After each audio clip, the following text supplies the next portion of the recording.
Yo, what's up, guys? I'm cooking, I guess you guys caught me in my kitchen, I'm actually cooking the guy that I killed last week. But who cares, whatever, I'm eating, at least I get to eat something. I kinda have to improvise. The boss really hasn't been paying much, there's not many people to kill, because, Jeff and Jack are fucking taking everybody, and, I really don't have much shit to do, so I gotta improvise. But anyways, hey guys, this is the third official creepypasta of October. I hope you guys are enjoying all this shit I'm releasing, because that's awesome. But I'm trying to make this not so long, even though it kinda is.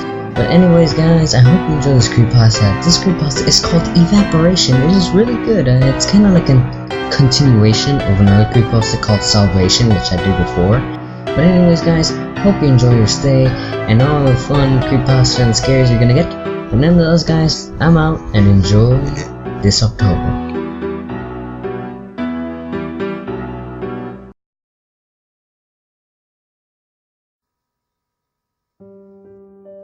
Water. Water is the cornerstone of life. It nourishes us, irrigates our crops, and waters your livestock. Water is vital for all known forms of life. We rely on it to wash our cars, clean our food, and produce our power. It has an effect on almost every activity in everyday life. Without it, civilization would cease to function. Governments would collapse, crippled by an unbeatable enemy, drought. It would be a matter of days, no longer than a week, before every living being on Earth perished. In short, we can't live without water. 2 days ago, we were forced to begin doing just that. I don't know how it began. Nobody left alive does. During the initial hours of it, theories range from the barely plausible, like a new form of greenhouse gas, to the ridiculous, such as a new type of light that only evaporates water. I remember those hours fondly. The true enormity of it has not yet sunk in, and the hysteria has not yet clutched the human race. Now, what happened? I'll put it simply. The first was that every single drop of fresh water on the entire planet evaporated instantly. I don't think I could do this event justice, but I will try. Can you imagine every single river, every single lake, and every single natural source of water drying up instantly, without rational explanation? I doubt you can, but that's exactly what happened. I wasn't restricted to natural sources. It wasn't restricted to natural sources either. As far as I could tell, all the bottled water in the world also evaporated, as did the water in tanks and other similar sources. It also disappeared in other substances, including soft drinks, creating a foul sugar compound that would make those who consumed it quite ill. There was not a single drop of fresh water left anywhere on Earth for anybody to drink. By far the worst result of the lack of water was the nuclear reactors.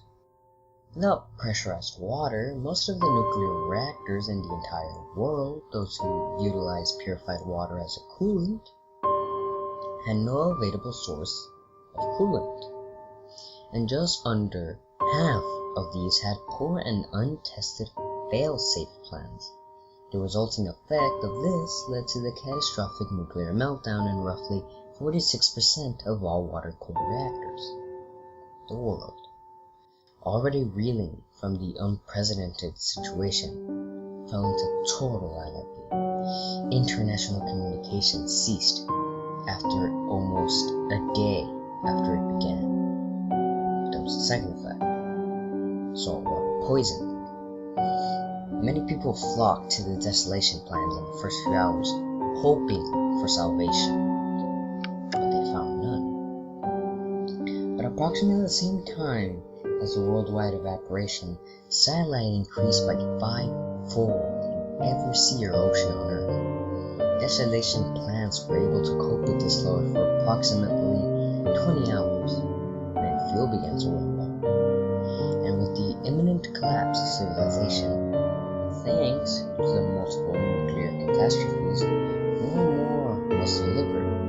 Thus, the last ever drop of fresh water on Earth was pumped out no later than midnight yesterday. After the drought came the collapse. With no water available, civilization soon descended into anarchy. Governments, typical for authority to the very end, tried maintaining order, but it didn't work. Soldiers rebelled, shooting rioters and runners alike. Those who didn't dabble were executed moments after. They turned on each other soon enough, with only a few militaries intact from the carnage. The deserters fled, unwilling to stay and watch the extinction of Earth. But then came the worst, and by far the worst of anything else before it. There was in fact one source of water that hasn't been touched. I was lucky enough to realize this before anyone else. It was blood. Blood, which is 90% made of water, was the only remaining liquid fit to drink. And so, some people did. At first I didn't believe it. I just didn't. It was too horrific. Animals went first. The desperate drank the blood of cats, dogs, pets, and other feral animals of any kind. Many offered too little blood to be of any value. The situation was made worse by the fact that I live in a rather large metropolitan city, and beyond domesticated pets and other odd feral animals, there was no other animals to catch and drink from. Perhaps those in the country fared better, but I have no way of finding out, and frankly, I really don't care. I knew then that humans were the only option. I first saw it 12 hours ago. An elderly man, dressed in nothing but a torn dressing gown, slowly made his way down the street that ran in front of my house.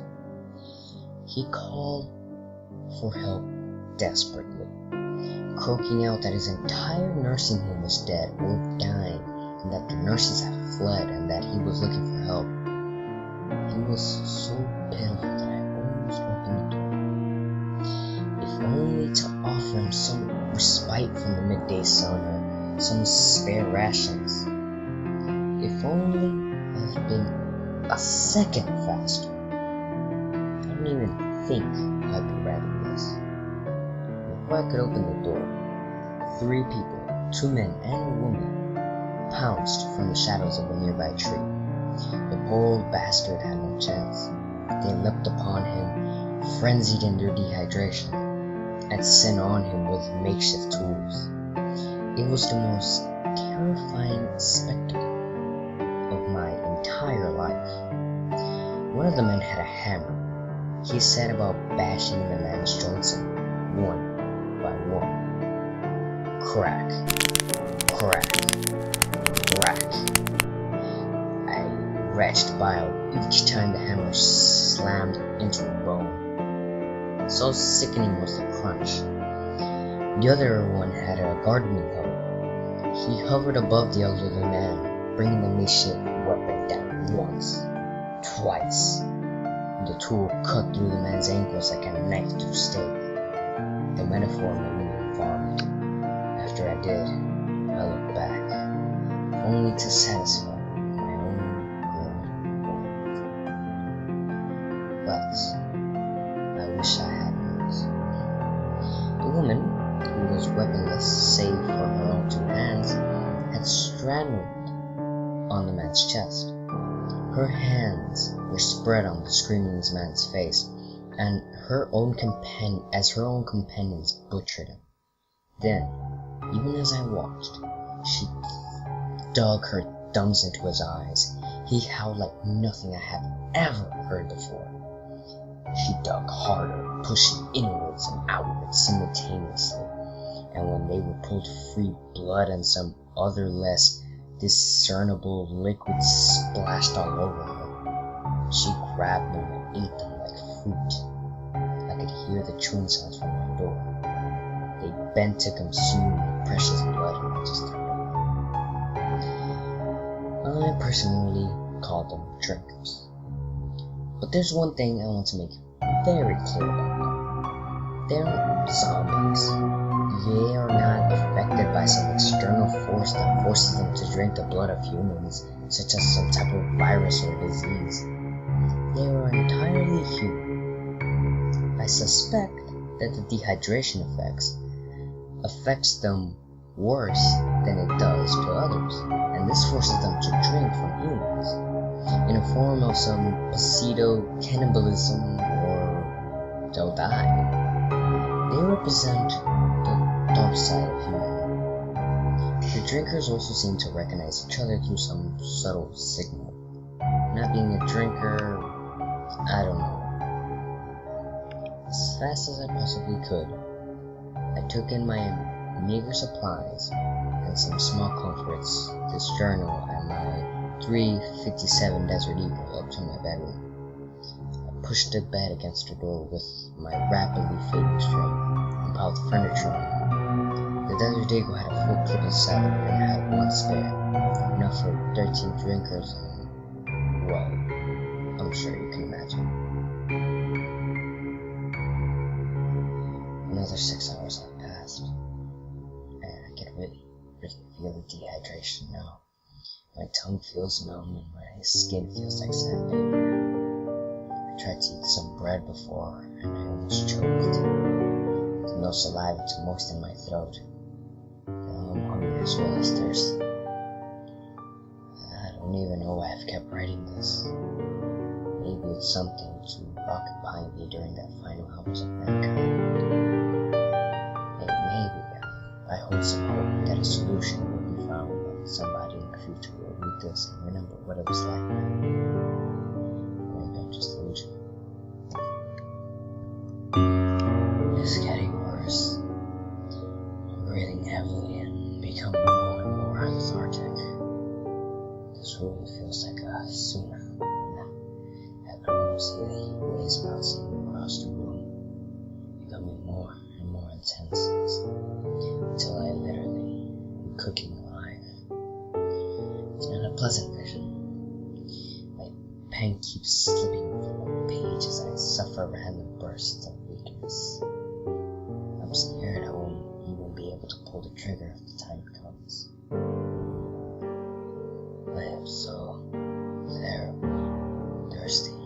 The last time I peed and burned, I haven't defecated for a long time now. My vision's fading in and out, and my head feels like it's gonna split open under the intense pressure. My skin is so dry and leathery. I know I'm tired. I still got the Desert Eagle. Maybe I should just kill myself before I was ashamed to do so. God knows it's better than dehydrating to death or letting the drinkers get me. So thirsty.